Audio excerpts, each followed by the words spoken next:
इन वंदे मातरम सभी दोस्तों को।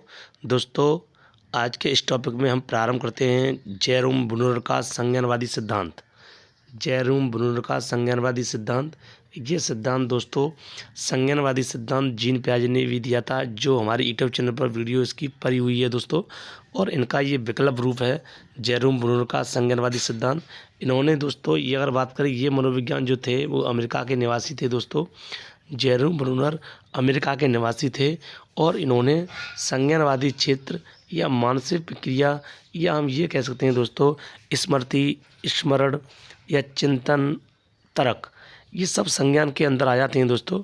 और इन्होंने बच्चे, प्रौढ़ पर, वयस्क पर और छोटे बच्चों पर अध्ययन किया था, जबकि जीन पियाजे ने केवल छोटे बच्चों पर ही अध्ययन किया था।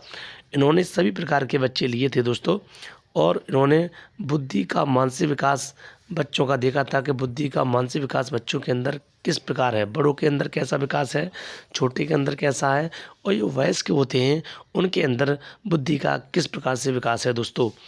अगर बात करें दोस्तों, तो जेरोम ब्रूनर ने सबसे अधिक जो बल दिया था वो शिक्षा पर दिया था, जबकि जीन पियाजे ने सबसे अधिक बल जो दिया था वो व्यक्ति और वातावरण की अंतःक्रिया पर दिया था। आगे अगर बात करें दोस्तों, जेरोम ब्रूनर ने अपने विकास की 3 अवस्थाएं बताईं। जैसे जेरोम ब्रूनर ने अपने विकास की 3 अवस्थाएं बताईं, जबकि जीन पियाजे ने अपने विकास की 4 अवस्थाएं बताईं। जैसे पहली जो अवस्था है क्रियात्मक निर्माण विधि, क्रियात्मक निर्माण विधि या क्रियात्मक विधि या निर्माण की अवस्था भी इसे बोला जाता है दोस्तों। ये अवस्था जन्म से 2 वर्ष तक मानी जाती है। दूसरी अवस्था की बात करें दोस्तों, तो प्रतिबिंबात्मक अवस्था, प्रतिबिंबात्मक अवस्था या छायात्मक अवस्था या प्रतिभा पर आधारित अवस्था भी इसे जाना जाता है दोस्तों। ये अवस्था 2 से 7 वर्ष की मानी जाती है। आगे अगर देखें, तीसरी अवस्था जो इनकी है वो संकेतात्मक अवस्था है दोस्तों। संकेतात्मक अवस्था या चिन्ह पर आधारित अवस्था, इसे 7 से 15 वर्ष तक माना जाता है। आगे अगर इन अवस्थाओं के बारे में दोस्तों हम पढ़ें डिटेल में, तो आगे नंबर 1 जो अवस्था थी वो क्रियात्मक विधि निर्माण अवस्था थी दोस्तों। क्रियात्मक विधि निर्माण अवस्था थी। इसके अंतर्गत ज्ञान के आधार पर कोई भी कार्य नहीं करता है बच्चा। इस पर जो छोटा बच्चा होता है वो ज्ञान के आधार पर कोई कार्य नहीं करता है दोस्तों। दूसरी बात करें दोस्तों, तो इस अवस्था में बच्चा शारीरिक गामक क्रियाओं के द्वारा किसी कार्य को सीखता है। जैसे चलना सीखता है, दौड़ना सीखता है, हाथ पैर चलाना, किसी वस्तु को पकड़ना, ये सब गतिविधि बच्चा करता है। जैसे इंद्रियां जो होती हैं, हमारी 5 इंद्रियां होती हैं, आँख, कान, नाक, त्वचा, ये 5 इंद्रियां होती हैं। इनके माध्यम से बच्चा इस अवस्था में सीखता है, ये जेरोम ब्रूनर जी कहते हैं। आगे अगर बात करें, बालक वातावरण के प्रति प्रतिक्रिया करता है इस अवस्था में। आगे दोस्तों दूसरी जो अवस्था है प्रतिबिंबात्मक अवस्था है। इसमें बच्चा किसी वस्तु का नाम सुनकर अपने मस्तिष्क में चित्र बना लेता है दोस्तों, और चित्र बनाकर इसका मनन करता है दोस्तों। आगे बात करें, इस अवस्था में सबसे अधिक जो बल देता है बच्चा वो भाषा पर देता है।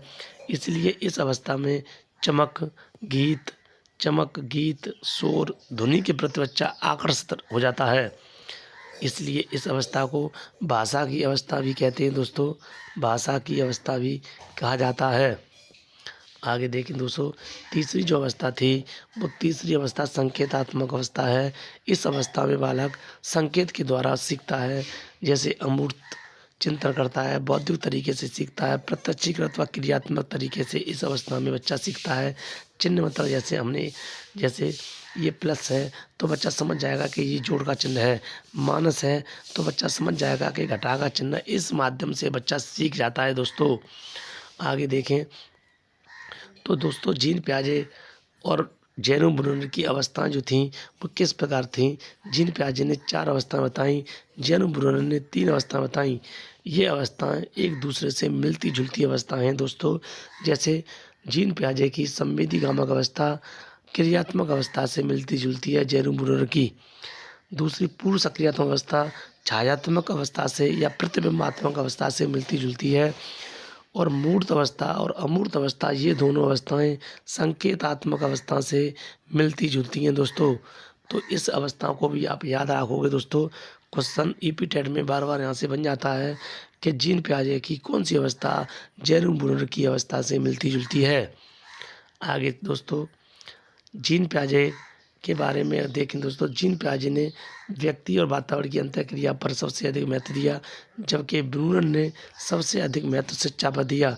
इन्होंने अपनी 4 अवस्थाएं बताई, इन्होंने अपनी 3 अवस्थाएं बताई दोस्तों। यह सिद्धांत जीन पियाजे के संज्ञानात्मक सिद्धांत का एक विकल्प रूप माना जाता है दोस्तों। तो दोस्तों आपको ये वीडियो कैसी लगी आप कमेंट करके बताएं। जय हिंद, जय भारत सभी दोस्तों को।